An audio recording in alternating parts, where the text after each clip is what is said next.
Card ધારકો છે એને અમુક પ્રકારનું અનાજ છે આપવામાં આવતું હોય છે.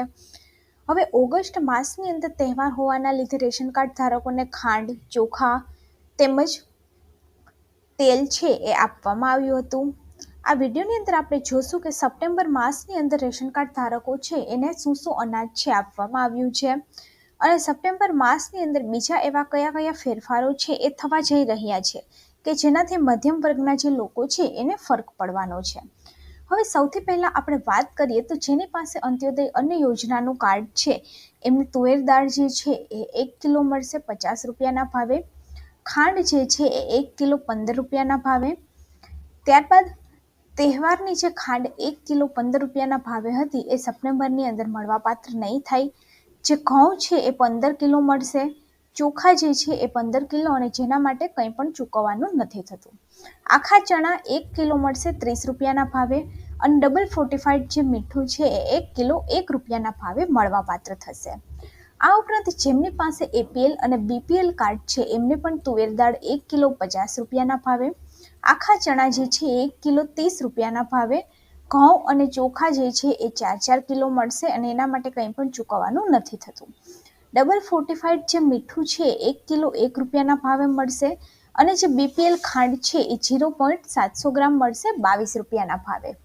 હવે એવી જ રીતે આપણે વાત કરીએ તો સમગ્ર દેશની અંદર રાશન વિતરણની જે વ્યવસ્થા છે એની અંદર ફેરફાર થવા જઈ રહ્યો છે. 1 માર્ચ 2024 પછી રેશન કાર્ડ ધારકોના વિતરણની અનિયમિતતા અને અન્ય સમસ્યાઓ સહિત સમસ્યામાંથી કાયમી મુક્તિ છે એ મળી છે. રેશન કાર્ડ ધારકો માટે સમાચાર ઘઉં ચોખા અંગે જૂના નિયમો છે એ બદલાઈ ગયા છે. દેશની અંદર કરોડો રેશન કાર્ડ ધારકો માટે મોટા સમાચાર છે કે હવે માત્ર દિલ્હી જ એનસીઆરમાં જ નહીં પરંતુ યુપી, બિહાર, રાજસ્થાન, પંજાબ, એમપી, પશ્ચિમ બંગાળ, ઝારખંડ અને છત્તીસગઢ જેવા રાજ્યની અંદર પણ રાશન વિતરણ અનિયમિતતાની અંદર ફરિયાદ છે એ નહીં આવે. 1 માર્ચ 2024થી સમગ્ર દેશની અંદર રાશન વિતરણની જે વ્યવસ્થા છે એની અંદર ફેરફાર થવા જઈ રહ્યો છે. 1 માર્ચ 2024 પછી રેશન કાર્ડ ધારકોને વિતરણની અનિયમિતતા અને અન્ય સમસ્યાના જે સમસ્યા છે એની અંદરથી મુક્તિ મળી છે. હવે જિલ્લા મથકે બેઠેલા અધિકારીઓ દ્વારા ગામડાઓ અને ગ્રામ્ય વિસ્તારની અંદર બેઠેલા ગ્રાહકોમાં દુકાનદારો છે એના ઉપર નજર રાખવામાં આવી રહી છે. જો દુકાનદાર તમને ઓછું અનાજ આપે અથવા તમને ઓછા વજનનો માલ આપે તો તમે દિલ્હીમાં બેસીને પણ દુકાનદારનું લાયસન્સ છે એ રદ કરાવી શકો છો. આ યોજના હેઠળ વ્યક્તિને 3 કિલો ઘઉં 2 કિલો ચોખા મળે છે અને હવે આનાથી ઓછા રાશનનું પોસ મશીન દ્વારા ઇલેક્ટ્રિક ફોર્સ પર વજન છે એ નહીં કરવામાં આવે. હવે મોદી સરકાર જે છે ઓનલાઈન રાશન વિતરણની સિસ્ટમ છે એ પણ શરૂ કરવા જઈ રહી છે. તેના અધિકારીઓ પણ ઓફિસમાં બેસી અને આનું મોનિટરિંગ કરશે અને પોસ મશીન છે એ ઘણી હદ સુધી ખામીઓને અટકાવશે અને નવી સિસ્ટમ સાથે ખામીઓની કોઈ આવશ્યકતા રહેશે નહીં. હવે રેશન કાર્ડની આપણે વાત કરીએ તો જો તમારી પાસે પણ કાર છે, ગવર્મેન્ટ જોબ છે, તમારી જે ઇન્કમ છે 15,000 રૂપિયા કરતાં વધારે છે, તમારી પાસે 1 એકર લેન્ડ કરતાં વધારે જમીન છે, તમને પેન્શન આવે છે તો તમારું જે રેશન કાર્ડ છે એ રદ કરવામાં આવશે. જો તમારે પણ તમારું રેશન કાર્ડ છે એ જાતે જ રદ કરવું હોય તો રૂરલ એરિયાની અંદર તલાટી અને અર્બન એરિયાની અંદર મામલતદારનો સંપર્ક છે એ તમે કરી શકો છો. આ ઉપરાંત આપણે વાત કરીએ તો તમે જાતે તમને કેટલો જથ્થો હરેક મહિનામાં મળે છે એ પણ ચેક કરી શકો છો. એના માટે તમારે ડાયરેક્ટર ઓફ ધ ફૂડ અને સિવિલ સપ્લાય ગુજરાત સ્ટેટની જે ઓફિશિયલ વેબસાઇટ છે એના ઉપર જવાનું છે. ત્યાં નો યોર એન્ટાઇટલમેન્ટ તમને જોવા મળશે. એના ઉપર તમે ક્લિક કરશો તો તમારું રેશન કાર્ડ નંબર અને કેપ્ચા નાખીને પણ તમે જોઈ શકશો. અને જો તમારું રેશન કાર્ડ નંબર તમારી પાસે એક્ઝેક્ટ યાદ નથી તો તમે આ બધી માહિતી છે એ પણ ફિલઅપ કરી અને તમને કેટલો જથ્થો મળવાપાત્ર છે એ બધી જ વિગતો તમે આ વેબસાઇટની મદદથી મેળવી શકો છો.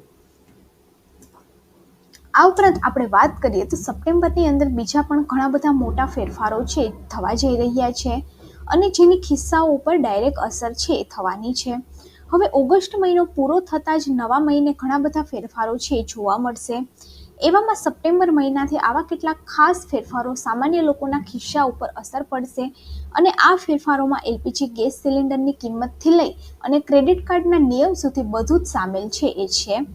તેમજ સરકારી કર્મચારી માટે મોંઘવારી ભથ્થા અંગે પણ વિશેષ જાહેરાતો છે થઈ શકે છે. એવામાં આપણે જાણીએ કે સપ્ટેમ્બર મહિનાની અંદર કેટલા ફેરફારો છે એ થવા જઈ રહ્યા છે. સૌથી પહેલા આપણે વાત કરીએ મોંઘવારી ભથ્થાની, તો કેન્દ્ર સરકાર જે છે એ સપ્ટેમ્બરની અંદર સરકારી કર્મચારીના મોંઘવારી ભથ્થાની અંદર 3% વધારો કરશે એવી શક્યતા છે.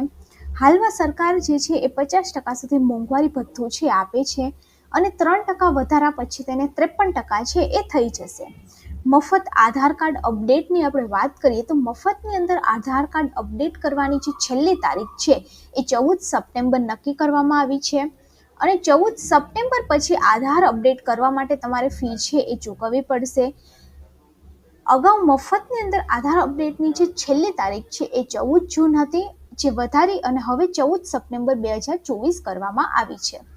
એલપીજી સિલિન્ડરની કિંમતની આપણે વાત કરીએ તો સરકાર જે છે એ દર મહિનાની 1લી તારીખે એલપીજીના ભાવ અને કોમર્શિયલ ગેસ સિલિન્ડરના ભાવની અંદર ફેરફાર કરે છે. આવી સ્થિતિની અંદર આ વખતે પણ એલપીજી ગેસની સિલિન્ડરની કિંમતની અંદર ફેરફારની આશા છે. ગયા મહિને આપણે વાત કરીએ તો કોમર્શિયલ એલપીજી સિલિન્ડરની કિંમતની અંદર 8.50%નો વધારો થયો હતો. જ્યારે જુલાઈની અંદર તેની અંદર 30 રૂપિયાનો ઘટાડો છે એ સરકાર દ્વારા કરવામાં આવ્યો હતો. આ ઉપરાંત આપણે વાત કરીએ સીએનજી અને પીએનજીના રેટની આપણે વાત કરીએ તો ઓઇલ માર્કેટની કંપનીઓ ઉપર એર ટર્બાઇન ઇંધણની સીએનજી અને પીએનજીના ભાવની અંદર પણ ફેરફાર કરે છે, જેથી તેની કિંમતમાં પણ કેટલી પહેલ છે એ જોવા મળે છે. ફ્રોડ કોલ સંબંધિત નિયમની આપણે વાત કરીએ તો ટ્રાઈએ ટેલિકોમ કંપનીના ફેક કોલ અને ફેક મેસેજ પર અંકુશ લગાવવા માટે નિર્દેશ આપ્યો હોવાથી 1 સપ્ટેમ્બરથી ફેક કોલ અને મેસેજ ઉપર પ્રતિબંધ છે લાગી શકે છે.